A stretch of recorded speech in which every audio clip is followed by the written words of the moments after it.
एक बार की बात है, हरे भरे पहाड़ों और चमकती नदियों के बीच एक सुंदर सा राज्य था। उस राज्य का नाम था सुंदरपुर और वहां के लोग अपनी दया और समृद्धि के लिए जाने जाते थे। हवा में हमेशा पक्षियों के मधुर गीत और बच्चों की हंसी गूंजती रहती थी। इस खुशहाल राज्य पर राजा विक्रम का शासन था, जो एक बुद्धिमान और न्यायप्रिय राजा थे। अपनी प्यारी रानी माया के साथ वो हमेशा अपनी प्रजा की भलाई को सबसे पहले रखते थे। उनके दिल में प्रेम था और उनके शब्दों में ज्ञान। सुंदरपुर के लोग अपने राजा और रानी को बहुत प्यार करते थे, लेकिन उनके दिल में राजा रानी की बेटी राजकुमारी अनन्या के लिए भी एक खास जगह थी। राजकुमारी अनन्या अपनी बुद्धिमत्ता, दयालुता और साहसिक भावना के लिए पूरे राज्य में प्रसिद्ध थीं।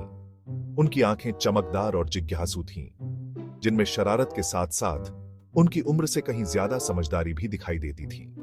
दूसरी राजकुमारियों की तरह जो अपना सारा दिन ऐशो आराम में बिताती थीं, अनन्या को अपना राज्य घूमना बहुत पसंद था।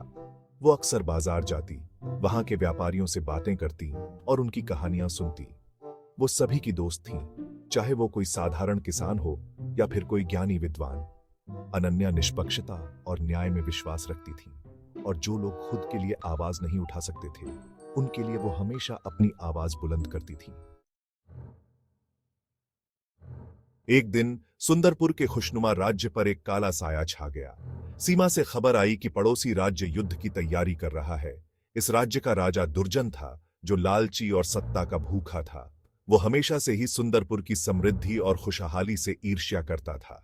डर और चिंता जंगल की आग की तरह पूरे राज्य में फैल गई। सुंदरपुर के लोग शांति प्रिय थे और युद्ध के लिए तैयार नहीं थे।